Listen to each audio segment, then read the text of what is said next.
Ley de Enjuiciamiento Criminal. Libro 1. Disposiciones Generales. Título 2. De la competencia de los jueces y tribunales en lo criminal. Capítulo 1. De las reglas por donde se determina la competencia. Artículo 8. La jurisdicción criminal es siempre improrrogable. Artículo 9. Los jueces y tribunales que tengan competencia para conocer de una causa determinada, la tendrán también para todas sus incidencias, para llevar a efecto las providencias de tramitación y para la ejecución de las sentencias, sin perjuicio de lo dispuesto en el artículo 801. Artículo 10. Corresponderá a la jurisdicción ordinaria el conocimiento de las causas y juicios criminales, con excepción de los casos reservados por las leyes al Senado, a los tribunales de guerra y marina y a las autoridades administrativas o de policía. Artículo 11. El conocimiento de las causas por delitos en que aparezcan a la vez culpables personas sujetas a la jurisdicción ordinaria y otras aforadas corresponderá a la ordinaria, salvo las excepciones consignadas expresamente en las leyes respecto a la competencia de otra jurisdicción. Artículo 12. Sin embargo, de lo dispuesto en el artículo anterior, la jurisdicción ordinaria será siempre competente para prevenir las causas por delitos que cometan los aforados. Esta competencia se limitará a instruir las primeras diligencias, concluidas las cuales la jurisdicción ordinaria remitirá las actuaciones al juez o tribunal que deba conocer de la causa con arreglo a las leyes, y pondrá a su disposición a los detenidos y los efectos ocupados. La jurisdicción ordinaria cesará en las primeras diligencias tan luego como conste que la especial competente instruye causas sobre el mismo delito. Los autos de inhibición de esta clase que pronuncien los jueces instructores de la jurisdicción ordinaria son apelables ante la respectiva audiencia. Entre tanto que se sustancia y decide el recurso de apelación, se cumplirá lo dispuesto en el artículo 22, párrafo segundo, a cuyo efecto y para la sustanciación del recurso se remitirá el correspondiente testimonio. Artículo 13. Se consideran como primeras diligencias la de consignar las pruebas del delito que puedan desaparecer, la de recoger y poner en custodia cuanto conduzca a su comprobación y a la identificación del delincuente, la de detener, en su caso, a los presuntos responsables del delito, y la de proteger a los ofendidos o perjudicados por el mismo, a sus familiares o a otras personas, pudiendo acordarse a tal efecto las medidas cautelares a las que se refiere el artículo 544 bis o la orden de protección prevista en el artículo 544 ter de esta ley. Artículo 14. Fuera de los casos que expresa y limitadamente atribuyen la Constitución y las leyes a jueces y tribunales determinados, serán competentes, 1. Para el conocimiento y fallo de los juicios por delito leve, el juez de instrucción, salvo que la competencia corresponda al juez de violencia sobre la mujer de conformidad con el número 5 de este artículo. 2. Para la instrucción de las causas, el juez de instrucción del partido en que el delito se hubiere cometido, o el juez de violencia sobre la mujer, o el juez central de instrucción respecto de los delitos que la ley determine. 3.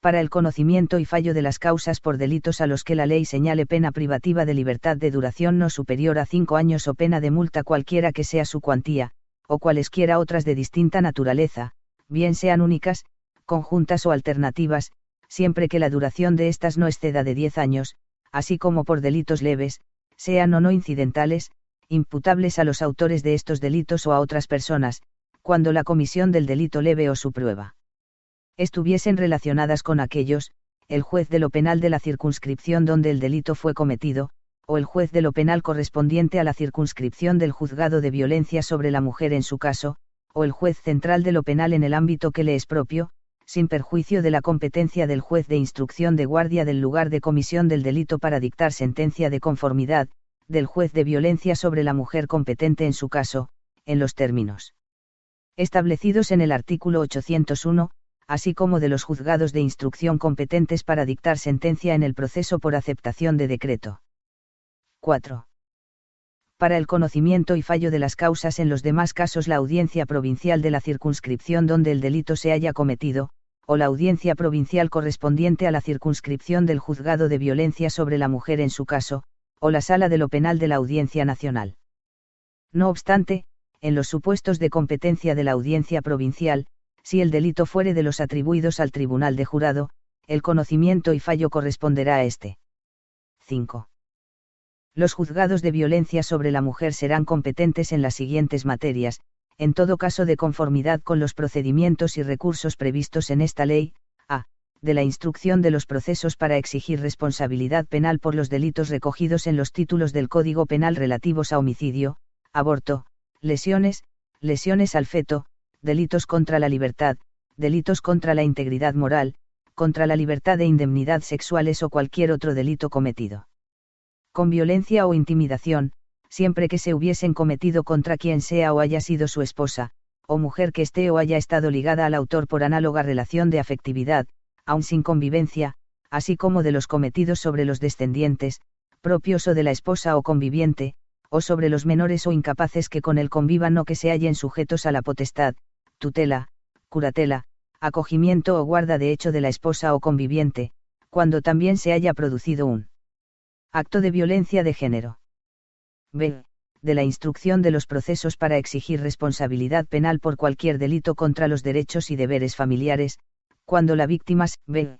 De la instrucción de los procesos para exigir responsabilidad penal por cualquier delito contra los derechos y deberes familiares, cuando la víctima sea alguna de las personas señaladas como tales en la letra anterior. c.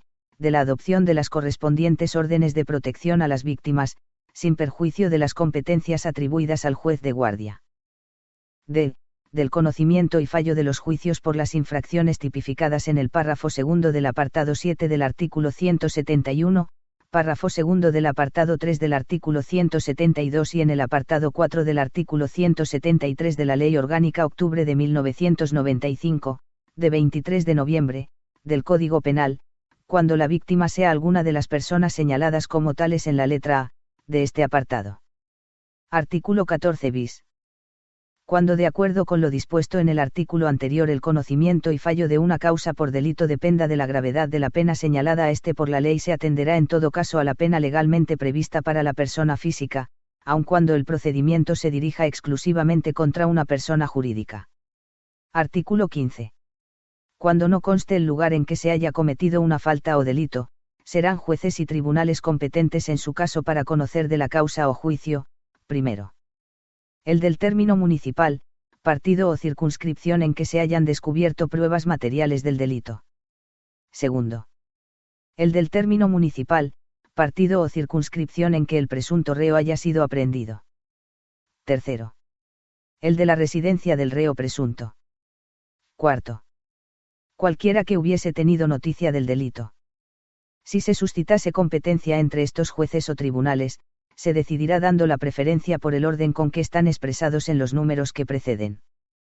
Tan luego como conste el lugar en que se hubiese cometido el delito, el juez o tribunal que estuviere conociendo de la causa acordará la inhibición en favor del competente, poniendo en su caso los detenidos a disposición del mismo y acordando remitir, en la misma resolución, las diligencias y efectos ocupados.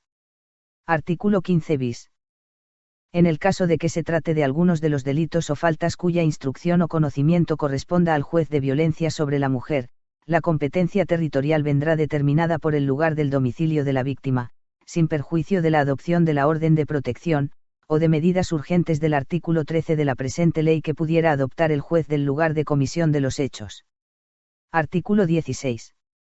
La jurisdicción ordinaria será la competente para juzgar a los reos de delitos conexos, siempre que alguno esté sujeto a ella, aun cuando los demás sean aforados. Lo dispuesto en el párrafo anterior se entiende sin perjuicio de las excepciones expresamente consignadas en este código o en leyes especiales, y singularmente en las leyes penales de guerra y marina, respecto a determinados delitos. Artículo 17. 1. Cada delito dará lugar a la formación de una única causa. No obstante, los delitos conexos serán investigados y enjuiciados en la misma causa cuando la investigación y la prueba en conjunto de los hechos resulten convenientes para su esclarecimiento y para la determinación de las responsabilidades procedentes, salvo que suponga excesiva complejidad o dilación para el proceso. 2. A los efectos de la atribución de jurisdicción y de la distribución de la competencia se consideran delitos conexos, primero, los cometidos por dos o más personas reunidas. Segundo, los cometidos por dos o más personas en distintos lugares o tiempos si hubiera precedido concierto para ello. Tercero, los cometidos como medio para perpetrar otros o facilitar su ejecución. Cuarto, Los cometidos para procurar la impunidad de otros delitos. Quinto. Los delitos de favorecimiento real y personal y el blanqueo de capitales respecto al delito antecedente. Sexto. Los cometidos por diversas personas cuando se ocasionen lesiones o daños recíprocos. 3. Los delitos que no sean conexos pero hayan sido cometidos por la misma persona y tengan analogía o relación entre sí, cuando sean de la competencia del mismo órgano judicial, podrán ser enjuiciados en la misma causa, a instancia del Ministerio Fiscal, si la investigación y la prueba en conjunto de los hechos resultan convenientes para su esclarecimiento y para la determinación de las responsabilidades procedentes, salvo que suponga excesiva complejidad o dilación para el proceso. Artículo 17 bis. La competencia de los juzgados de violencia sobre la mujer se extenderá a la instrucción y conocimiento de los delitos y faltas conexas siempre que la conexión tenga su origen en alguno de los supuestos previstos en los números 3 y 4 del artículo 17 de la presente ley. Artículo 18. 1. Son jueces y tribunales competentes, por su orden, para conocer de las causas por delitos conexos, primero. El del territorio en que se haya cometido el delito a que esté señalada pena mayor. Segundo. El que primero comenzare la causa en el caso de que a los delitos esté señalada igual pena. Tercero. El que la audiencia de lo criminal o el Tribunal Supremo en sus casos respectivos designen, cuando las causas hubieren empezado al mismo tiempo, o no conste cuál comenzó primero. 2. No obstante lo anterior, será competente para conocer de los delitos conexos cometidos por dos o más personas en distintos lugares, si hubiera precedido concierto para ello, con preferencia a los indicados en el apartado anterior, el juez o tribunal del partido judicial sede de la correspondiente audiencia provincial, siempre que los distintos delitos se hubieren cometido en el territorio de una misma provincia y al menos uno de ellos se hubiera perpetrado dentro del partido judicial sede de la correspondiente audiencia provincial. Título 4. De las personas a quienes corresponde el ejercicio de las acciones que nacen de los delitos y faltas. Artículo 100.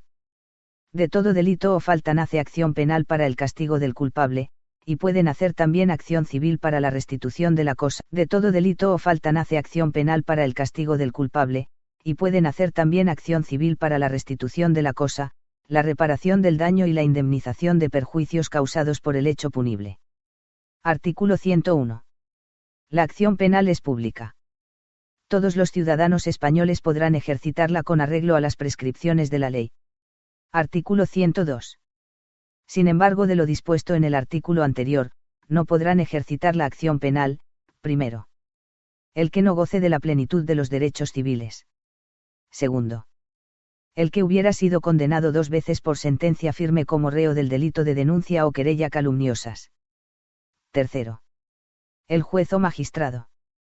Los comprendidos en los números anteriores podrán, sin embargo, ejercitar la acción penal por delito o falta cometidos contra sus personas o bienes o contra las personas o bienes de sus cónyuges, ascendientes, descendientes, hermanos consanguíneos o uterinos y afines. Los comprendidos en los números segundo y tercero podrán ejercitar también la acción penal por el delito o falta cometidos contra las personas o bienes de los que estuviesen bajo su guarda legal. Artículo 103. Tampoco podrán ejercitar acciones penales entre sí, primero. Los cónyuges, a no ser por delito o falta cometidos por el uno contra la persona del otro o la de sus hijos, y por el delito de bigamia. Segundo. Los ascendientes, descendientes y hermanos por naturaleza, por la adopción o por afinidad, a no ser por delito o falta cometidos por los unos contra las personas de los otros. Artículo 104. Las acciones penales que nacen de los delitos de estupro, calumnia e injuria tampoco podrán ser ejercitadas por otras personas ni en manera distinta que las prescritas en los respectivos artículos del Código Penal. Las faltas consistentes en el anuncio por medio de la imprenta de hechos falsos o relativos a la vida privada, con el que se perjudique u ofenda a particulares, y en injurias leves solo podrán ser perseguidas por los ofendidos o por sus legítimos representantes. Artículo 105. 1. Los funcionarios del Ministerio Fiscal tendrán la obligación de ejercitar, con arreglo a las disposiciones de la ley, todas las acciones penales que consideren procedentes, haya o no acusador particular en las causas, menos aquellas que el Código Penal reserva exclusivamente a la querella privada. 2. En los delitos perseguibles a instancias de la persona agraviada también podrá denunciar el Ministerio Fiscal si aquella fuere menor de edad, persona con discapacidad necesitada de especial protección o desvalida. La ausencia de denuncia no impedirá la práctica de diligencias a prevención. Artículo 106. La acción penal por delito o falta que dé lugar al procedimiento de oficio no se extingue por la renuncia de la persona ofendida. Pero se extinguen por esta causa las que nacen de delito o falta que no puedan ser perseguidos sino a instancia de parte, y las civiles, cualquiera que sea el delito o falta de que procedan. Artículo 107. La renuncia de la acción civil o de la penal renunciable no perjudicará más que al renunciante, pudiendo continuar el ejercicio de la penal en el estado en que se halle la causa, o ejercitarla nuevamente los demás a quienes también correspondiere. Artículo 108. La acción civil ha de entablarse juntamente con la penal por el Ministerio Fiscal, haya o no en el proceso acusador particular, pero si el ofendido renunciare expresamente su derecho de restitución, reparación o indemnización, el Ministerio Fiscal se limitará a pedir el castigo de los culpables. Artículo 109. En el acto de recibirse declaración por el juez al ofendido que tuviese la capacidad legal necesaria, el secretario judicial le instruirá del derecho que le asiste para mostrarse parte en el proceso y renunciar o no a la restitución de la cosa, reparación del daño e indemnización del perjuicio causado por el hecho punible. Asimismo le informará de los derechos recogidos en la legislación vigente, pudiendo delegar esta función en personal especializado en la asistencia a víctimas. Si fuera menor o tuviera la capacidad judicialmente modificada, se practicará igual diligencia con su representante legal o la persona que le asista. Fuera de los casos previstos en los dos párrafos anteriores, no se hará a los interesados en las acciones civiles o penales notificación alguna que prolongue o detenga el curso de la causa, lo cual no obsta para que el secretario judicial procure instruir de aquel derecho al ofendido ausente. En cualquier caso, en los procesos que se sigan por delitos comprendidos en el artículo 57 del Código Penal, el secretario judicial asegurará la comunicación a la víctima de los actos procesales que puedan afectar a su seguridad. Artículo 109 bis. 1. Las víctimas del delito que no hubieran renunciado a su derecho podrán ejercer la acción penal en cualquier momento antes del trámite de calificación del delito, si bien ello no permitirá retrotraer ni reiterar las actuaciones ya practicadas antes de su personación. En el caso de muerte o desaparición de la víctima a consecuencia del delito, la acción penal podrá ser ejercida por su cónyuge no separado legalmente o de hecho y por los hijos de ésta o del cónyuge no separado legalmente o de hecho que en el momento de la muerte o desaparición de la víctima convivieran con ellos, por la persona que hasta el momento de la muerte o desaparición hubiera estado unida a ella por una análoga relación de afectividad y por los hijos de ésta que en el momento de la muerte o desaparición de la víctima convivieran con ella, por sus progenitores y parientes en línea recta o colateral dentro del tercer grado que se encontraren bajo su guarda, personas sujetas a su tutela o curatela o que se encontraren bajo su acogimiento familiar. En caso de no existir los anteriores, podrá ser ejercida por los demás parientes en línea recta y por sus hermanos, con preferencia, entre ellos, del que ostentara la representación legal de la víctima. 2. El ejercicio de la acción penal por alguna de las personas legitimadas conforme a el ejercicio de la acción penal por alguna de las personas legitimadas conforme a este artículo no impide su ejercicio posterior por cualquier otro de los legitimados. Cuando exista una pluralidad de víctimas, todas ellas podrán personarse independientemente con su propia representación. Sin embargo, en estos casos, cuando pueda verse afectado el buen orden del proceso o el derecho a un proceso sin dilaciones indebidas, el juez o tribunal, en resolución motivada y tras oír a todas las partes, podrá imponer que se agrupen en una o varias representaciones y que sean dirigidos por la misma o varias defensas, en razón de sus respectivos intereses. 3. La acción penal también podrá ser ejercitada por las asociaciones de víctimas y por las personas jurídicas a las que la ley reconoce legitimación para defender los derechos de las víctimas, siempre que ello fuera autorizado por la víctima del delito. Cuando el delito o falta cometida tenga por finalidad impedir u obstaculizar a los miembros de las corporaciones locales el ejercicio de sus funciones públicas, podrá también personarse en la causa la administración local en cuyo territorio se hubiere cometido el hecho punible. Artículo 110. Los perjudicados por un delito o falta que no hubieren renunciado a su derecho podrán mostrarse parte en la causa si lo hicieran antes del trámite de calificación del delito y ejercitar las acciones civiles que procedan, según les conviniere, sin que por ello se retroceda en el curso de las actuaciones. Aun cuando los perjudicados no se muestren parte en la causa, no por esto se entiende que renuncian al derecho de restitución, reparación o indemnización que a su favor puede acordarse en sentencia firme, siendo necesario que la renuncia de este derecho se haga en su caso de una manera clara y terminante. Artículo 111. Las acciones que nacen de un delito o falta podrán ejercitarse junta o separadamente, pero mientras estuviese pendiente la acción penal no se ejercitará la civil con separación hasta que aquella haya sido resuelta en sentencia firme, salvo siempre lo dispuesto en los arts. Cuarto, quinto y sexto de este Código. Artículo 112. Ejercitada solo la acción penal, se entenderá utilizada también la civil, a no ser que el dañado o perjudicado la renunciase o la reservase expresamente para ejercitarla después de terminado el juicio criminal, si a ello hubiere lugar. Si se ejercitase solo la civil que nace de un delito de los que no pueden perseguirse sino en virtud de querella particular, se considerará extinguida desde luego la acción penal. Artículo 113. Podrán ejercitarse expresamente las dos acciones por una misma persona o por varias, pero siempre que sean dos o más las personas por quienes se utilicen las acciones derivadas de un delito o falta lo verificarán en un solo proceso y, si fuere posible, bajo una misma dirección y representación, a juicio del tribunal. Artículo 114.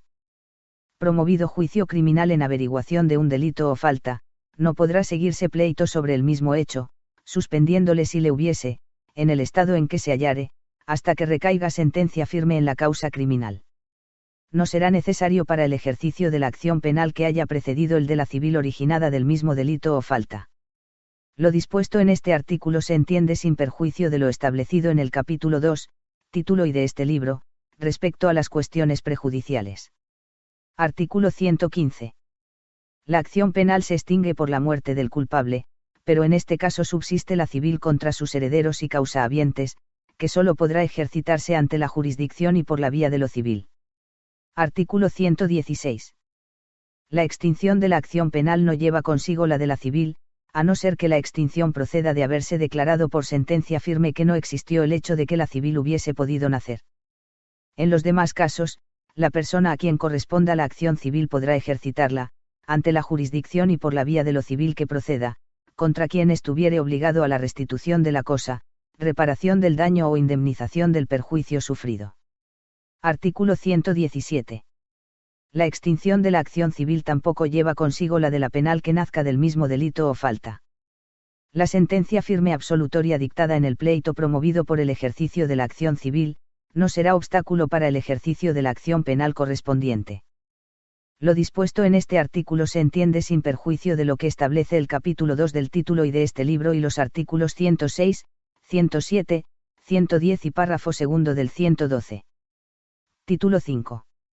Del derecho a la defensa, a la asistencia jurídica gratuita y a la traducción e interpretación en los juicios criminales. Capítulo 1. Del derecho a la defensa y a la asistencia jurídica gratuita. Artículo 118. 1. Toda persona a quien se atribuya un hecho punible podrá ejercitar el derecho de defensa, interviniendo en las actuaciones, desde que se le comunique su existencia, haya sido objeto de detención o de cualquier otra medida cautelar o se haya acordado su procesamiento, a cuyo efecto se le instruirá, sin demora injustificada, de los siguientes derechos: a. Derecho a ser informado de los hechos que se le atribuyan, así como de cualquier cambio relevante en el objeto de la investigación y de los hechos imputados. Esta información será facilitada con el grado de detalle suficiente para permitir el ejercicio efectivo del derecho de defensa. b. Derecho a examinar las actuaciones con la debida antelación para salvaguardar el derecho de defensa y en todo caso, con anterioridad a que se le tome declaración. c. Derecho a actuar en el proceso penal para ejercer su derecho de defensa de acuerdo con lo dispuesto en la ley. d.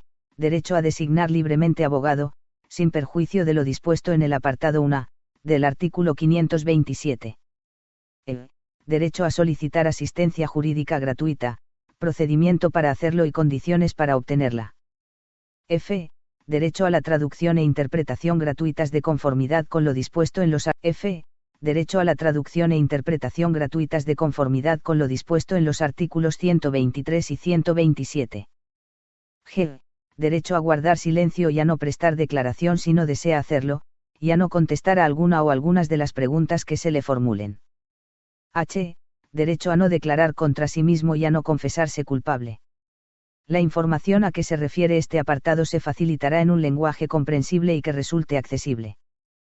A estos efectos se adaptará la información a la edad del destinatario, su grado de madurez, discapacidad y cualquier otra circunstancia personal de la que pueda derivar una modificación de la capacidad para entender el alcance de la información que se le facilita. 2. El derecho de defensa se ejercerá sin más limitaciones que las expresamente previstas en la ley desde la atribución del hecho punible investigado hasta la extinción de la pena.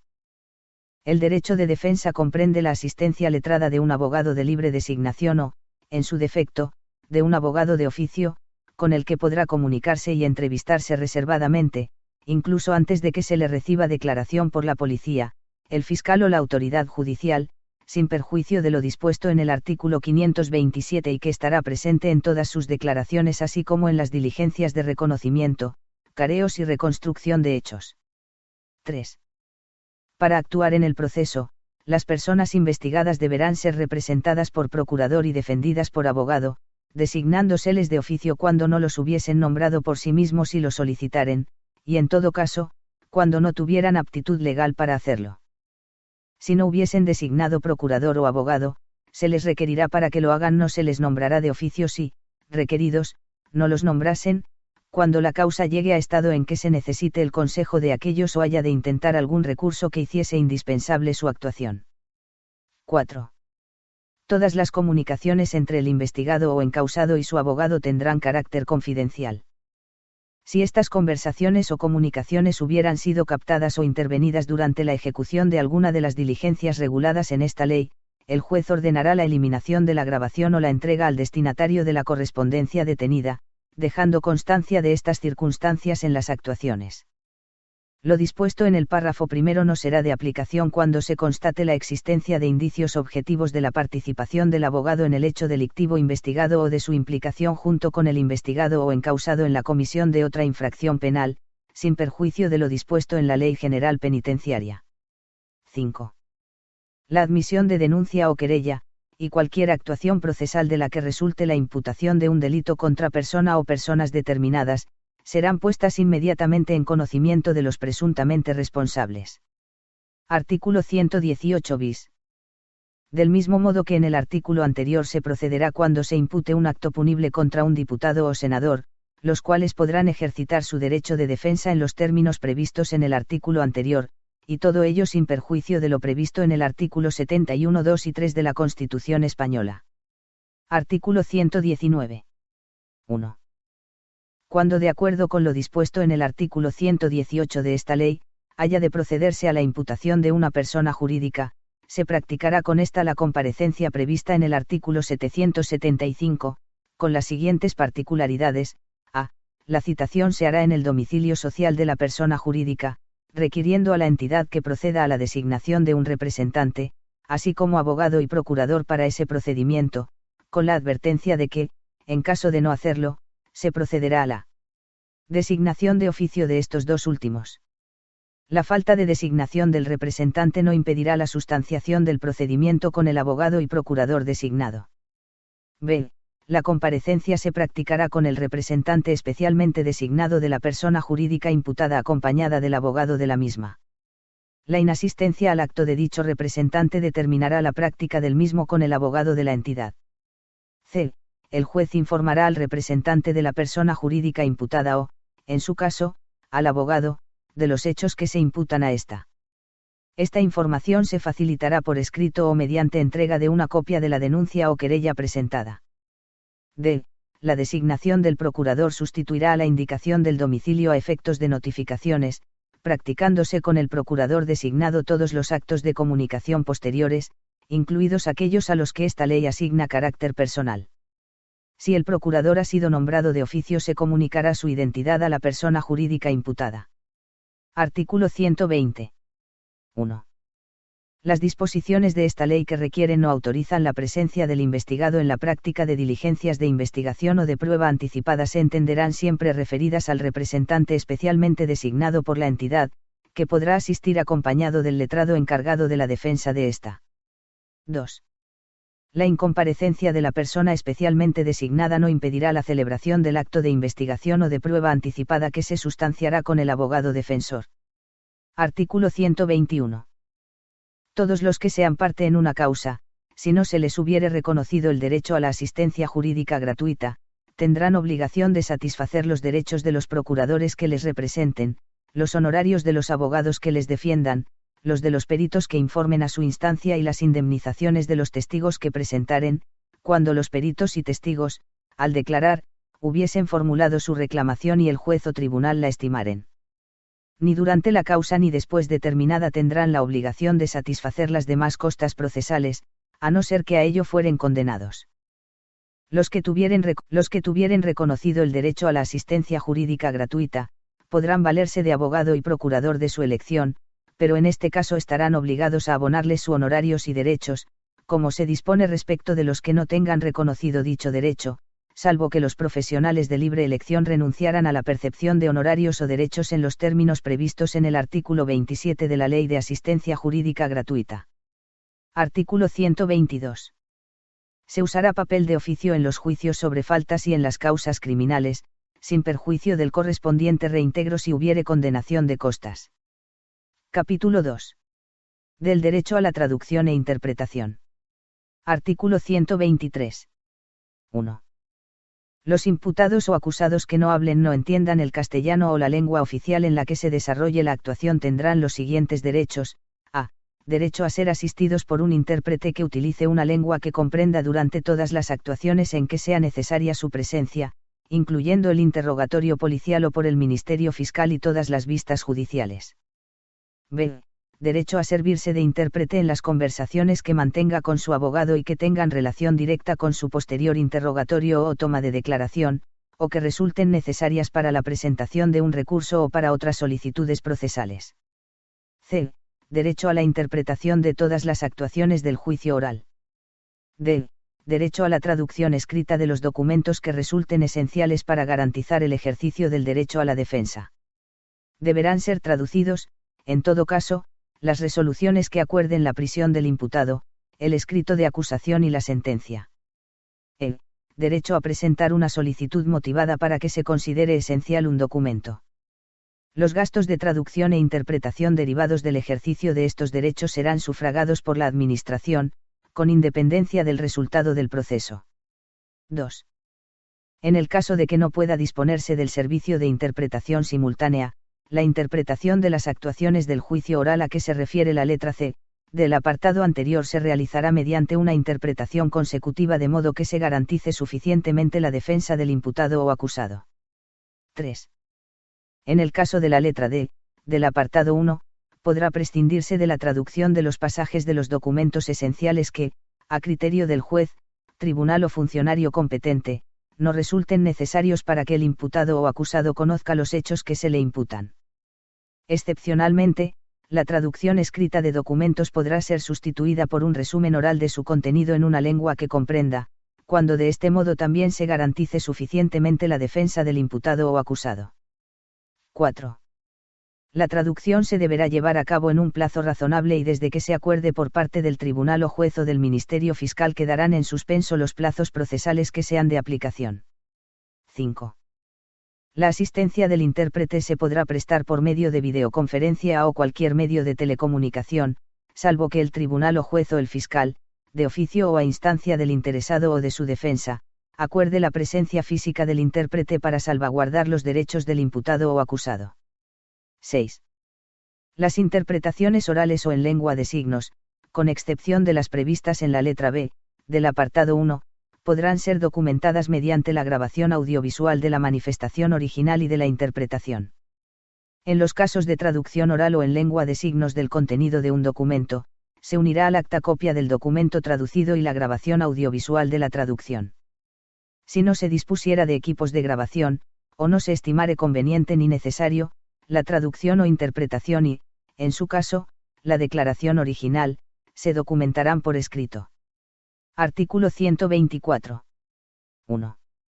El traductor o intérprete judicial será designado de entre aquellos que se hallen incluidos en los listados elaborados por la Administración competente. Excepcionalmente, en aquellos supuestos que requieran la presencia urgente de un traductor o de un intérprete, y no sea posible la intervención de un traductor o intérprete judicial inscrito en las listas elaboradas por la Administración, en su caso, conforme a lo dispuesto en el apartado 5 del artículo anterior, se podrá habilitar como intérprete o traductor judicial eventual a otra persona conocedora del idioma empleado que se estime capacitado para el desempeño de dicha tarea. 2. El intérprete o traductor designado deberá respetar el carácter confidencial del servicio prestado. 3. Cuando el tribunal, el juez o el ministerio fiscal, de oficio o a instancia de parte, aprecie que la traducción o interpretación no ofrecen garantías suficientes de exactitud, podrá ordenar la realización de las comprobaciones necesarias y, en su caso, ordenar la designación de un nuevo traductor o intérprete. En este sentido, las personas sordas o con discapacidad auditiva que aprecien que la interpretación no ofrece garantías suficientes de exactitud, podrán solicitar la designación de un nuevo intérprete. Artículo 125. 1. Cuando se pongan de manifiesto circunstancias de las que pueda derivarse la necesidad de la asistencia de un intérprete o traductor, el presidente del tribunal o el juez, de oficio o a instancia del abogado del imputado o acusado, comprobará si éste conoce y comprende suficientemente la lengua oficial en la que se desarrolle la actuación y, en su caso, ordenará que se nombre un intérprete o un traductor conforme a lo dispuesto en el artículo anterior y determinará qué documentos deben ser traducidos. 2. La decisión del juez o tribunal por la que se deniegue el derecho a la interpretación o a la traducción de algún documento o pasaje del mismo que la defensa considere esencial, o por la que se rechacen las quejas de la defensa con relación a la falta de calidad de la interpretación o de la traducción, será documentada por escrito. Si la decisión hubiera sido adoptada durante el juicio oral, la defensa del imputado o acusado podrá hacer constar en el acta su protesta. Contra estas decisiones judiciales podrá interponerse recurso de conformidad con lo dispuesto en esta ley. Artículo 126. La renuncia a los derechos a que se refiere el artículo 123 deberá ser expresa y libre, y solamente será válida si se produce después de que el imputado o acusado haya recibido un asesoramiento jurídico suficiente y accesible que le permita tener conocimiento de las consecuencias de su renuncia. En todo caso, los derechos a los que se refieren las letras A y C del apartado 1 del artículo 123 no podrán ser renunciados. Artículo 127. Las disposiciones contenidas en los artículos precedentes son igualmente aplicables a las personas con discapacidad sensorial, que podrán contar con medios de apoyo a la comunicación oral.